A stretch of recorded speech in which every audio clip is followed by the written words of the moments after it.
Abríamos la espalda de la víctima y sacábamos el corazón, lo cortábamos en trocitos y nos lo comíamos. Es el mayor tabú del mundo. ¿Por qué se siente incómoda la gente si yo me como mi propia grasa? Puede que sepa mejor que la de una vaca o un cerdo. Es el tema recurrente de nuestras peores pesadillas, pero ha ocurrido una y otra vez a lo largo de la historia. Ver a alguien comerse el cadáver de otro ser humano es algo sorprendente e impactante. Y hoy en día sigue ocurriendo.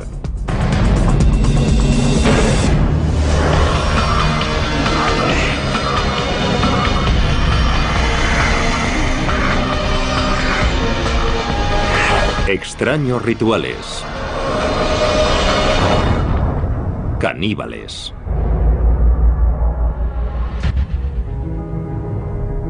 Canibalismo siempre ha sido la transgresión por excelencia. Es un viaje en el que una vez has cruzado la línea, ya no hay marcha atrás a los ojos de mucha gente. Siempre hay algo peligroso en ti. Las personas que han comido a otros seres humanos siempre nos han fascinado y horrorizado. Cuando pensamos en canibalismo, nos sentimos especialmente incómodos si pensamos en un miembro de nuestra sociedad involucrado en un comportamiento caníbal. Es mucho más cómodo pensar en alguien que hace algo así en un lugar muy lejano o que lo hizo hace mucho tiempo. Pero la verdad es que el canibalismo no forma parte solo de la historia antigua.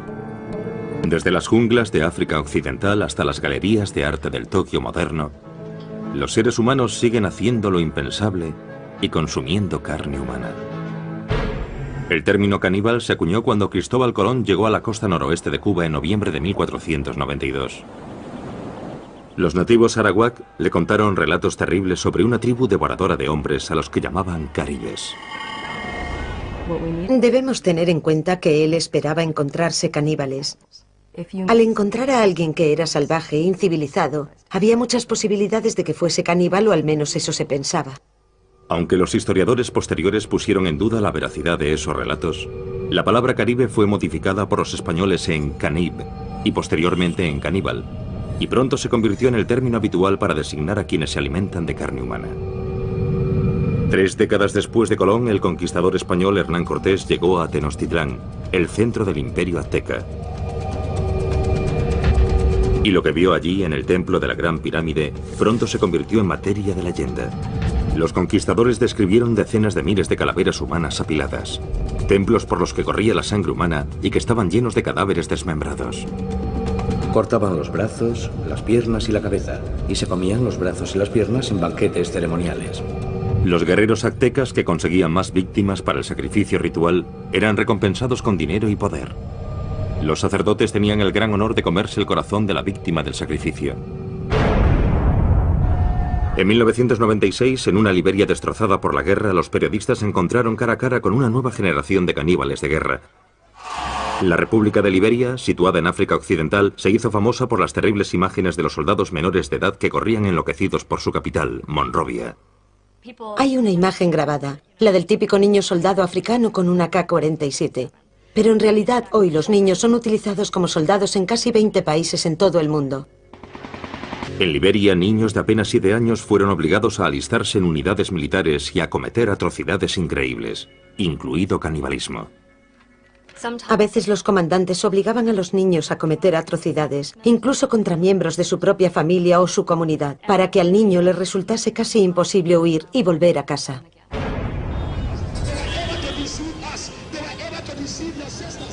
Joshua Bly era uno de los señores de la guerra más famosos de Liberia. Presume de ser responsable personalmente de la muerte de más de 20.000 hombres, mujeres y niños. Él y sus seguidores además practicaron el canibalismo. Creían que comer corazones humanos les hacía invencibles. Si me disparas no pasará nada. Si un hombre se pone ante mí con un lanzagranadas, yo me quedo allí y digo, vuelve al lanzador, solo con un dedo, sin protección, nada. Y cuando digo vuelve al lanzador, la granada da la vuelta. Yo sabía que nada podía matarme, esa era mi idea. Unámonos en nombre de Jesús, que Dios os bendiga. Joshua Bly ahora dirige un centro de rehabilitación para ex niños soldado, muchos de los cuales lucharon con él. Durante la guerra, Joshua era conocido como el general trasero desnudo, porque estaba tan seguro de que era invencible que entraba en combate ataviado simplemente con un par de botas. Luchaba desnudo porque nuestra tradición me había concedido poderes. Según las tradiciones ancestrales de su tribu, Joshua fue elegido para ser ordenado sacerdote por el dios de su tribu, Nyambe-Agwe. Tenía 11 años. Mi padre me llamó. Me cogió en sus brazos y lloró, lloró y lloró. Le pregunté qué le pasaba y me contestó: hijo mío, has nacido para este propósito. Has nacido para ser el sacerdote tradicional de esta tribu. Así que han venido a por ti. De repente, oí ruidos, oí guerreros, oí por toda la casa. Hubo bailes y gritos. Los ancianos de la aldea llevaron a Joshua hasta una enorme roca en la que vivía su dios Nyambe-Agwe. Me quedé de pie ante aquella roca 3 días y 3 noches. Vi literalmente cómo la roca ascendía. Me quedé allí de pie y después la roca volvió a la tierra y giró sobre mí. Cuando miré qué había debajo de la roca, vi un enorme monstruo. Le miré a la cara y la tenía deformada. Entonces me saludó y me dijo: hijo mío, bienvenido. Le pregunté: ¿eres Nyambe-Agwe? Y me contestó: sí, lo soy. Nyambe-Agwe implantó depósitos de fuerza bajo la piel del niño. Le dijo que le darían poderes sobrenaturales para proteger a la aldea y para asegurar el éxito de sus cosechas. A cambio de estos poderes, Nyambe-Agwe exigió a Joshua que continuase con la tradición de su tribu y realizase sacrificios humanos rituales. Me dijo que tenía muchos sacerdotes que no cumplían con las tradiciones y que tenía que matarlos. Se escogieron víctimas para el sacrificio entre los ancianos de la aldea, para que Joshua pudiese hacer las ofrendas tradicionales a Nyambe-Agwe. Yo era un hombre mágico. Era un superhombre. Más aún, cumplía un deber para con mi tribu: asegurarme de que estaban protegidos. En 1980, un miembro de la tribu de Joshua, Samuel Doe, derrocó al gobierno liberiano. El deber de Joshua como sacerdote de Doe era llevar a cabo sacrificios humanos. Los glóbulos blancos de las víctimas se usaban como pociones mágicas para asegurar el poder de Doe. El sargento mayor Samuel Canyon Doe era el presidente, así que inyectamos su fama en la mente de la gente, tomando estos glóbulos blancos y llevándolos a diferentes restaurantes y pagándole a los dueños de esos restaurantes para que los incluyesen en el menú. Así, todos los que comían en ese comedor automáticamente temían al presidente Doe. Cuando Samuel Doe fue asesinado en 1990, Joshua Bly se nombró a sí mismo general trasero desnudo y tomó el mando de una unidad de niño soldado. Fue el comienzo de los 6 años del reinado de terror de Joshua, convertido en uno de los más sangrientos señores de la guerra de Liberia. El sacerdote liberiano Joshua Bly cambió su nombre por el de general trasero desnudo cuando asumió el mando de un grupo de soldados en la guerra civil de Liberia. Pasé de ser un sacerdote a ser un guerrero tradicional. En aquella época yo tenía 14 años. Cuando conocí a Trasero Desnudo éramos 28 soldados jóvenes. Como la mayoría de los niños soldado, Sarti Bropley no decidió libremente ir a la guerra. Mi padre fue asesinado por los soldados rebeldes. Y mi madre estaba sola. Mis hermanos y hermanas eran niños. Y en aquella época, si no eras soldado, no podías salir a trabajar ni conseguir comida para tus padres, que acababan muriendo de hambre. Así fue como me metí en la guerra. Como guerrero tradicional, Joshua empleó el sacrificio humano y el canibalismo ritual para otorgar poder y proteger a sus jóvenes soldados. Nos dijo que debíamos bañarnos en sangre y beberla. Yo le dije que no podía bañarme en sangre, ni por supuesto bebérmela, que no lo había hecho nunca. Y me dijo que eso me haría poderoso si quería seguir con él, y que era la única forma de que las balas no me alcanzasen. Así que me dio su sangre. Cuando bebí aquella sangre empecé a sentirme mal, quería vomitar. Joshua disparó un arma para distraer al joven Sarti de sus náuseas. Disparó una bala al aire y me hizo valiente. Cada vez que oigo un disparo me vuelvo valiente. Y después me preguntó: ¿cómo te sientes? Le contesté que cuando disparaba mi corazón latía y que me sentía valiente, que quería luchar, y se echó a reír. Los hombres de Joshua realizaban sacrificios humanos rituales antes de cada batalla para aumentar sus poderes y ser invencibles. Es como un toquecito al poder que ya tienes. Había que activarlo para luchar. Todo el mundo tenía un día en el que debía hacer un sacrificio humano. Llegó mi momento. Me dijo, hoy sacarás tú el corazón. Abríamos la espalda de la víctima y sacábamos el corazón. Lo cortábamos en trocitos y nos lo comíamos. Si éramos 15 hombres, hacíamos 15 trozos y nos los repartíamos. Y él cogía el más grande, se lo comía, y después nos daba a los demás y todos comíamos. Y bebíamos sangre y nos bañábamos con ella. Así que yo empecé a acostumbrarme. Se convirtió en una parte de mí. Entonces, cada vez que teníamos un ataque, y era un ataque importante, antes de combatir, hacíamos un sacrificio. Y si teníamos 10 ataques el mismo día, comíamos 10 corazones el mismo día. Los soldados de Joshua también mataban y se comían a sus enemigos tras la victoria. Dicen que si una persona es un guerrero, si es espiritualmente poderoso, cuando lo matas consigue su poder. Si un enemigo fuma, no nos comemos su corazón, no sirve. Los relatos de los poderes mágicos de Joshua infundían miedo a sus enemigos. Cuando yo grito, todos los que están a mi alrededor quedan hipnotizados.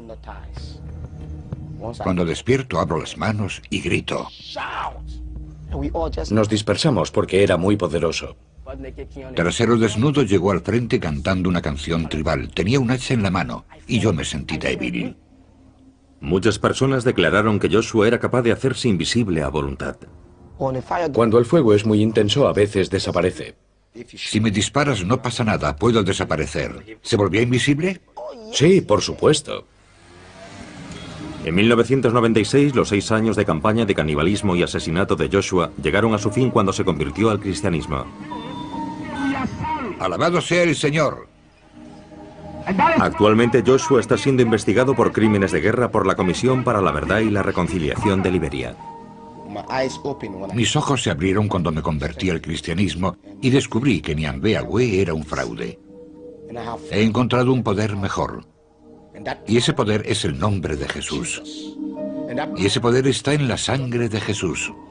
Jesús tomó el control de mi vida desde 1996. Les dije a los otros, mirad, yo era uno de los vuestros y he encontrado un poder mejor. Y no nos cansamos de repetir cuánto lamentamos haber causado tanto mal a esta nación. Alabado sea el Señor. Cuando Trasero Desnudo se marchó, yo me uní al grupo de operaciones especiales. Allí fumaban droga. Y si no fumas droga, no puedes hacer lo mismo que ellos. Y me encontré en el gueto. Así que un día, Trasero Desnudo entró en el barrio marginal y me encontró. Se echó a llorar y me dijo, hijo mío, ¿cuánto hacía que no te veía? Yo contesté, sí, aquí estoy. Él me dijo, Dios te ama, quiero que abandones este gueto y me sigas. Y abandoné el gueto, y desde entonces no he vuelto a tomar drogas. Pero yo me pregunto si la sangre de Dios será capaz de reconstruir esta nación. Dejadme que os diga que esta nación tiene a Dios de su parte.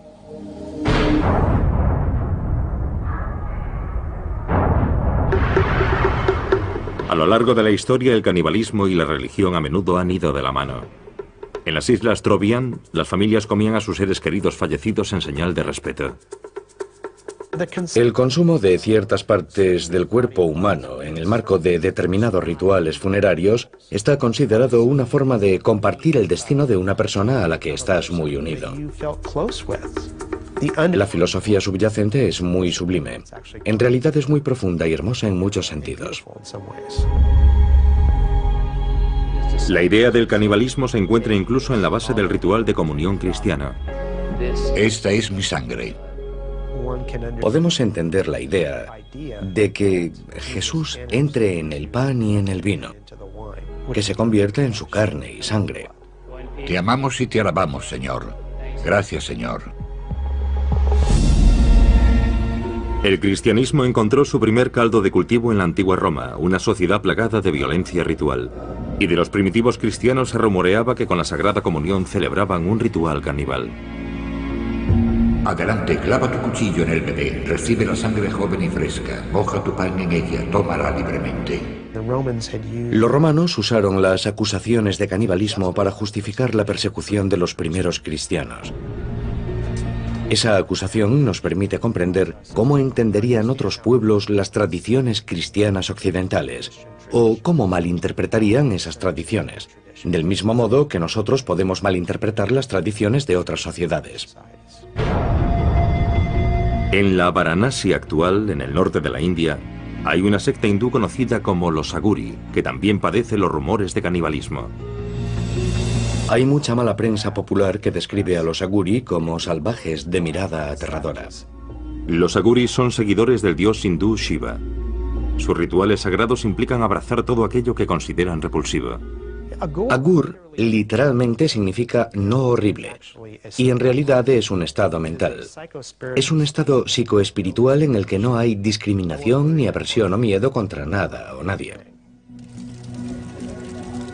Según las tradiciones ancestrales de los Aguri, el camino por excelencia hacia la iluminación se encuentra a través del tabú definitivo, comer un cadáver humano. Los Aguri creían que el mayor miedo que tienen los seres humanos es el temor a su propia muerte, y que este miedo es una barrera para la iluminación espiritual. Y enfrentándonos al miedo a la muerte podemos alcanzar ese estado con mayor facilidad. Pero en la India moderna la tradición caníbal de los Aguri ya no es aceptable. Las personas de mi secta comen carne y beben vino para satisfacer sus deseos, pero es por decisión propia. No tienes que comer carne para alcanzar la iluminación. Yo soy un Aguri y nunca he probado el vino ni la carne, y estoy en el camino de la iluminación.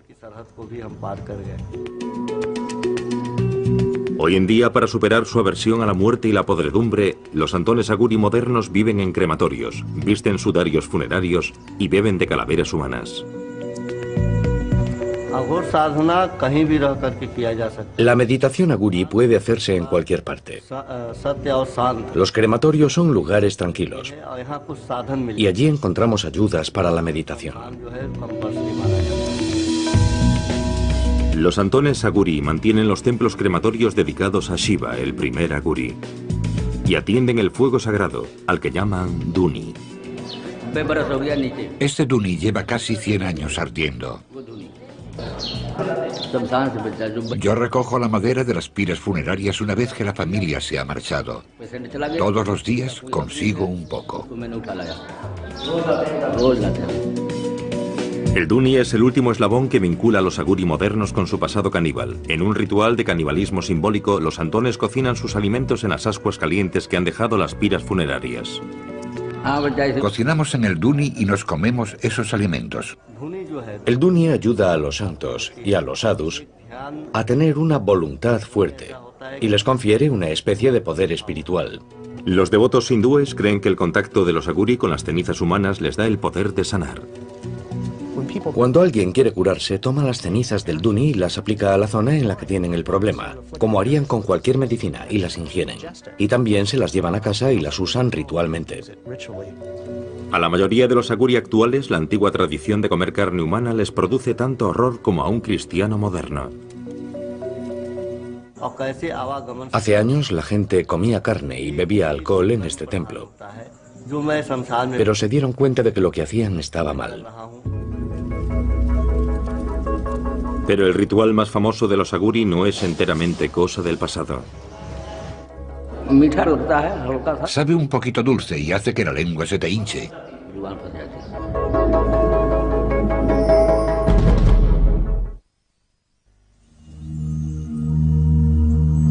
En el pasado, una antigua secta hindú conocida como los Aguri seguía una tradición de canibalismo como camino hacia la iluminación espiritual. Aunque la mayoría de los Aguri ya no practican este rito, el cineasta Sandeep Singh contactó con un santón que está a punto de llevar a cabo el ritual más sagrado de la secta y de consumir carne humana. Es un ritual secreto que se hace en aislamiento, porque en la India el canibalismo está prohibido. La gente no lo aceptaría. Sandeep contactó con un grupo de monjes tradicionales aguri que viven en las afueras de Varanasi e intentó convencerlos para que le permitiesen grabar sus rituales secretos. Cuando hice mi película sobre los aguri, la secta más polémica de santones indios, por pura curiosidad, fue muy duro.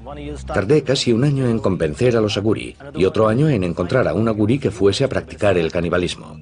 Según la tradición ancestral aguri, solo es necesario consumir carne de un cadáver 1 o 2 veces en la vida como acto de purificación extrema. El santón de Sandeep vivía a orillas del Ganges, río abajo desde Varanasi, la ciudad más sagrada para los hindúes. Dicen que el señor Shiva separó a Kashi, Varanasi, del cosmos. Por eso, si alguien muere en Kashi, se librará de la carga de sus pecados y obtendrá el moksha, que se podría traducir como la liberación, la salvación. Los hindúes acuden desde todos los rincones del mundo hasta Varanasi para incinerar a sus seres queridos a orillas del río sagrado. Primero el cadáver se sumerge en el sagrado Ganges para purificarlo, después se hace la pira con madera. A continuación se coloca el cuerpo sobre la pira. Después el cuerpo se convierte en cenizas y las cenizas son ofrecidas al Ganges. Ser quemado aquí y que sus cenizas sean arrojadas al Ganges es el mejor final que un hindú puede desear para su vida. Pero no todos los cadáveres se creman. Hay 5 tipos de personas que no se queman una vez que han muerto. Son los santones, las mujeres solteras, las mujeres embarazadas, los niños pequeños y personas que han muerto por la mordedura de una serpiente o de lepra. No han tenido una vida completa, así que no se queman. No son ofrecidos al fuego, sino que son entregados al Ganges como ofrenda. Los monjes aguri de Sandeep esperaron día tras día a orillas del Ganges a que apareciese uno de esos cadáveres. Esperamos 3 meses y medio, 90 días, a que los aguri encontrasen un cadáver. Encontraron un cadáver flotando en el Ganges y lo sacaron del río. Y lo llevaron al lugar en el que rezan sus oraciones. Primero le ofreció flores al cadáver. Después lo lavó con agua del Ganges. Después se sentó sobre el cadáver para meditar. Y por último, cortó una parte del cadáver, de la zona del brazo, y empezó a comer.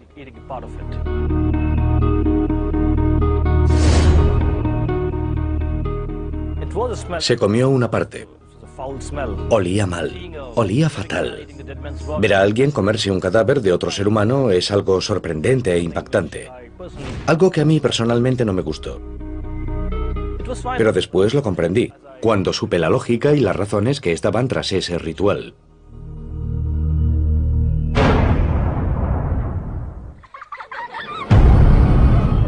El miedo a ser comido es algo que casi todos los niños conocen.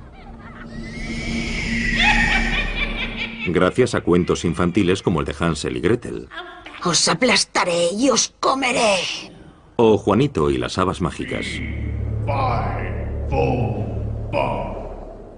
Los cuentos de hadas medievales están llenos de caníbales. Aparecen también en relatos mucho más antiguos como los de la mitología griega. Así que el caníbal literario es una figura común. Son personajes con los que te encuentras cuando te sales del camino marcado. La lección que esto enseña a la gente es que es peligroso explorar. Es peligroso salirse de los límites de tu sociedad. Pero para algunas personas el caníbal que acecha en los bosques se ha convertido en una parte de su vida de fantasía. Muchas personas de diferentes culturas han relacionado el impulso sexual y el amor romántico con la comida y el acto de comer. Los enamorados suelen usar términos relacionados con el apetito como quiero comerte, estás buenísimo, o te comería enterito.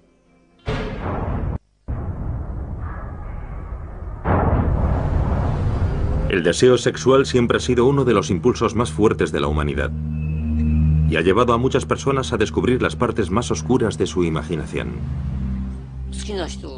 Sí, cuando me gusta alguien, quiero ver a esa persona lo máximo posible y olerla, besarla, lamer su piel. Y siguiendo esa línea, para mí es muy natural desear comer su carne. En París, en 1981, Issei Sagawa hizo realidad sus fantasías caníbales cuando mató y se comió a una compañera de clase, Renée Hartebel. Disparó a René en la nuca con un rifle del calibre 22 cuando ella rechazó sus proposiciones. Después procedió a desmembrar e ingerir partes de su cuerpo. 2 días después, cuando intentaba deshacerse de su cadáver mutilado en un parque, fue detenido por la policía francesa. Los tribunales franceses le declararon incapacitado mentalmente y hoy vive en Tokio y es un hombre libre.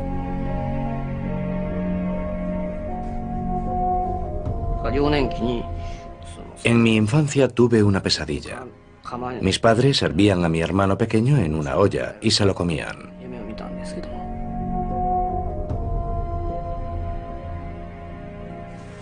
Mis padres y mi hermano son gente normal, así que todavía no entiendo por qué yo soy el único que tenía esa extraña obsesión con el canibalismo.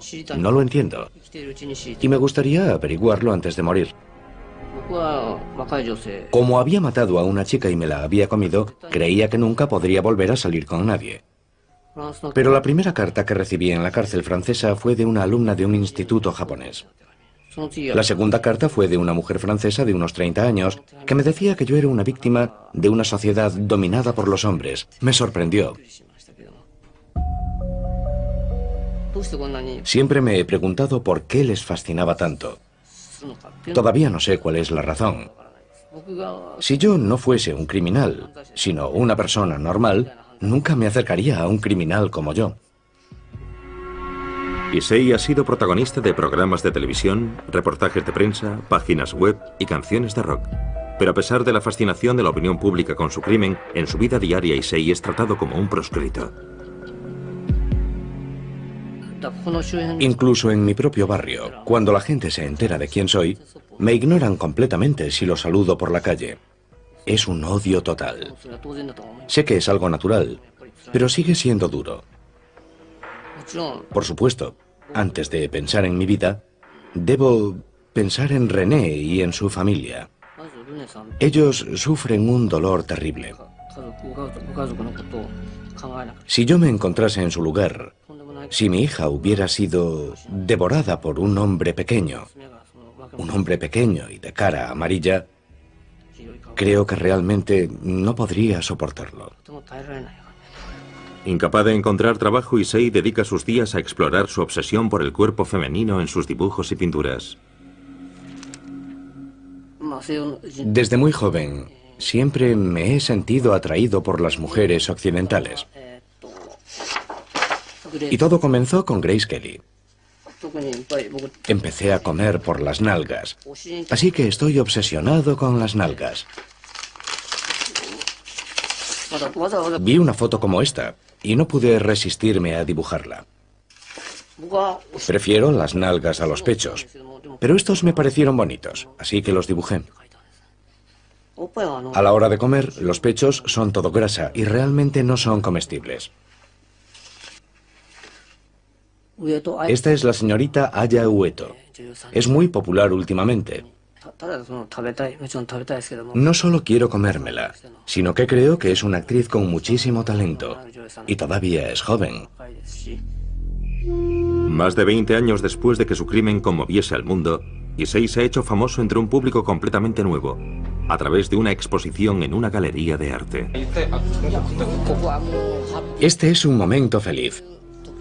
Toda esta gente es muy joven y además hay mujeres guapas. El caníbal Issei Sagawa es rechazado por la mayoría de la sociedad japonesa, pero esta noche su fama le ha permitido escapar momentáneamente de su aislamiento. Una pequeña exposición en una galería de arte local. Yo tenía 20 años cuando leí el famoso libro Cartas de Sagawa. Sinceramente no sabía nada más sobre él. No tenía ni idea de a qué se había dedicado desde entonces. No sabía que pintaba. Están todas desnudas. No debería enseñárselos a mujeres. Son maravillosos. Le he hecho algunas preguntas y su forma de hablar es encantadora. En cierta medida he quedado satisfecha. El incidente me tocó muy de cerca. Yo no quería comerme a nadie, pero tengo secretos que no puedo contarle a nadie. Y estoy de acuerdo con él en que todos queremos compartir esos secretos. Esas partes que ha dibujado son partes blandas del cuerpo humano. Estoy seguro de que esa es su obsesión y por eso las ha dibujado. Estos cuerpos a mí me parecen japoneses, pero esa cara es occidental. Me pregunto, ¿qué es lo que le gustará ahora? Este es un momento feliz. Vivo solo, pero toda esta gente es muy joven. Y además hay mujeres muy guapas. Es muy divertido. Esto me recuerda las ganas que tenía de divertirme así. Cuando estás solo no haces más que pensar. Vivir solo me vuelve loco, aunque ya estoy loco, la verdad. Pero ahí fuera hace frío y estoy solo.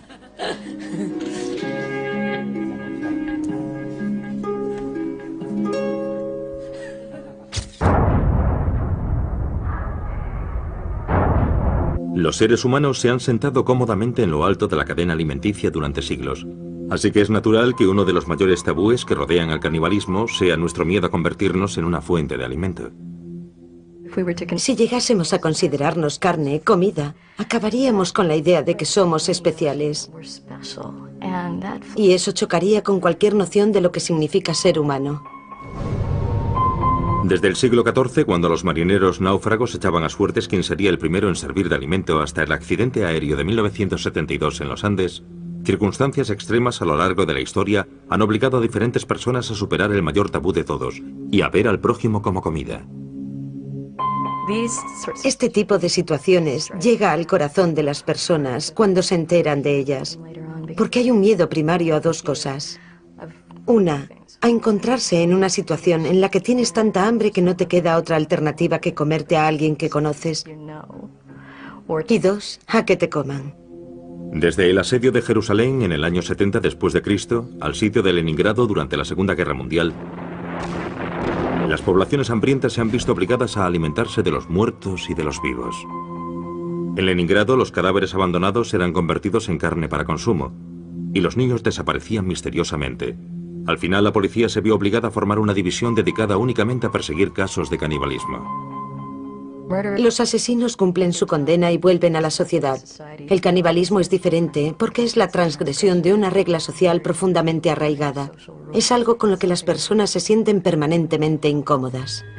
En la década de 1840, en el oeste americano, el famoso grupo de inmigrantes conocido como Donner Party recurrió al canibalismo al quedar atrapado en la nieve, en las montañas de Sierra Nevada. Cuando James Reed llegó con el grupo de rescate, le horrorizó lo que vio. Sus camaradas supervivientes, rodeados por los restos de su atroz festín, parecían más demonios que seres humanos. Estos inmigrantes atrapados en la nieve intentaron por todos los medios evitar canibalizar a sus muertos.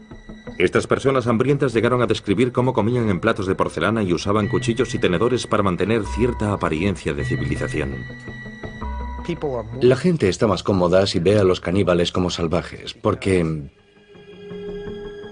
nadie quiere pensar que sería capaz de entregarse a ese tipo de comportamiento.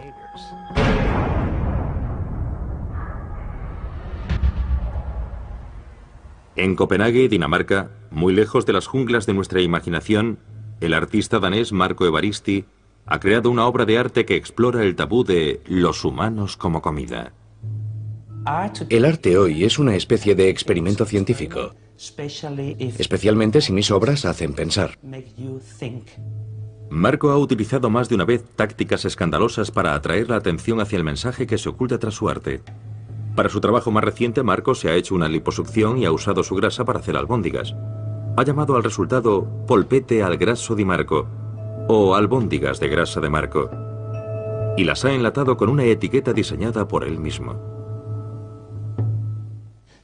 La gente debe pensar que si se come mis albóndigas está comiendo arte. La preparación de las albóndigas fue solo el primer paso en la creación artística. Para explorar a fondo los aspectos que rodean al tabú caníbal, Marco invitó a 12 personas a cenar con él, entre ellas jefes de Estado y figuras prominentes de la sociedad danesa. Marco cenó solo. Cuando me metí la primera cucharada de espagueti con carne en la boca, cerré los ojos, porque pensar que me estaba comiendo a mí mismo me pareció algo asqueroso. Fue solo un segundo, pero fue un segundo de reflexión sobre la moralidad y los valores éticos que tengo como ser humano. Lo curioso es que no sabe diferente de otras albóndigas. Todo está en tu mente. Nada más. Es solo un problema de tu mente. Nada más que eso. Marco quería saber si otras personas compartían su opinión sobre el canibalismo. Así que decidió organizar otra cena con sus albóndigas en el menú. Prepararé albóndigas con grasa animal. Ya. Y albóndigas con mi propia grasa. Vale. Marco ha invitado a 12 amigos del mundo artístico a cenar con él esta noche. ¿Pero habrá alguno lo bastante valiente para acudir?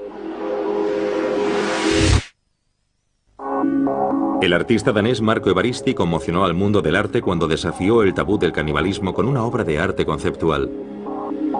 Se hizo una liposucción para retirarse grasa y la usó para hacer albóndigas. Esta noche completa su obra de arte organizando una cena en la que él mismo es el plato principal del menú.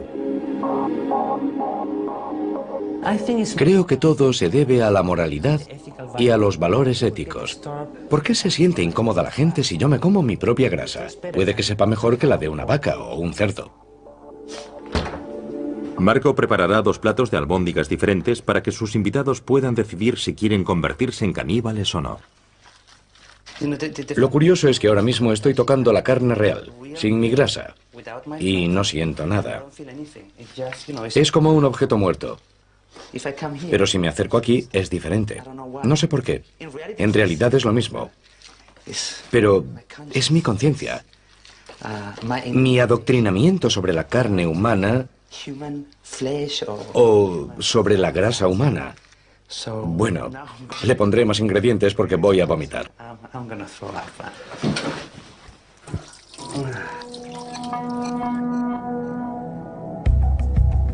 Marco ha invitado a 12 amigos del mundo del arte a tomar parte en su experimento sobre el canibalismo. Entre los invitados se encuentra a Mary-Louise Orizzo, historiadora del arte. Tenemos una representación amplia de personas. Marco los conoce un poco a todos. Son personas con las que creo que todos nos podemos comparar. Así que será interesante ver quién cenará qué esta noche. El elemento central de la velada artística de esta noche serán las albóndigas preparadas con la grasa corporal de Marco. He devorado arte toda mi vida, así que creo que aceptaré la invitación. De las 12 personas que fueron invitadas, solo 7 han sido lo bastante valientes para acudir. ¿Huele bien? ¿Cuál es cuál? Vale, estas llevan mi grasa y las grandes son albóndigas normales, ¿vale? Se parecen mucho. Las he preparado exactamente igual. La única diferencia es que he puesto un poco de mi grasa en unas y en las otras nada. Las damas primero. Yo normalmente no suelo comer mucha carne, así que me pondré sobre todo pasta. ¿Quieres otra, una normal? ¿Sí o no? Soy normal, no caníbal. ¿Tú tienes más contenido en grasa que los animales o es igual?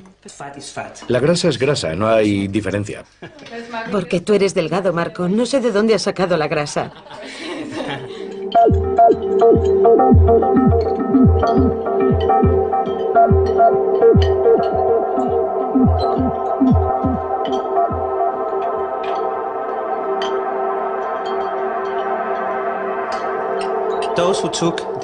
Los que habéis tomado albóndigas con mi grasa deberíais probar una de las otras e intentar explicar la diferencia que hay entre ellas. Creo que es un buen experimento. ¿Notáis la diferencia? ¿Sí? Yo no. Yo creo que esta tiene más sabor que la otra. Tal vez es porque fumas. Al final, solo 4 de los amigos de Marco decidieron convertirse en caníbales. Sabe diferente. ¿Seguro?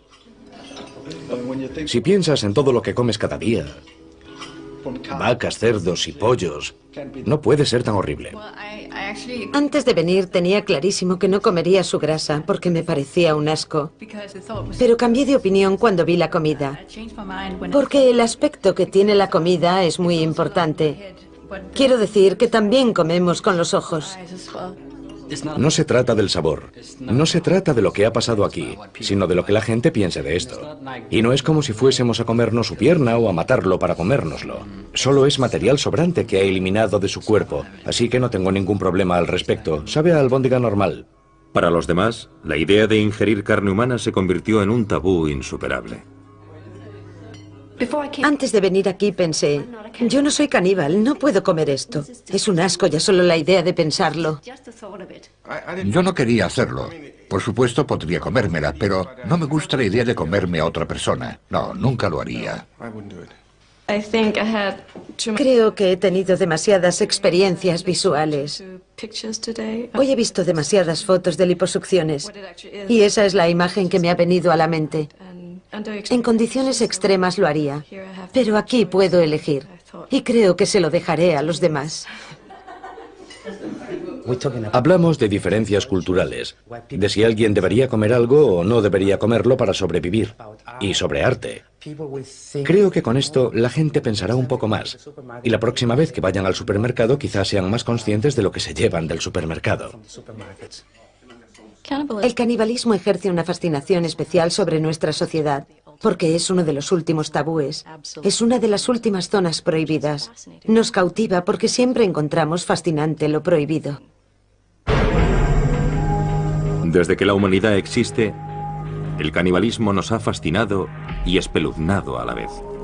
¿Seguiremos contemplando con horror a quienes recurren al canibalismo para obtener placer sexual, poder militar Cuando era pequeño, e inspiración espiritual? Pero si usted se encontrase ante la posibilidad de morir de hambre, ¿qué medidas tomaría para sobrevivir?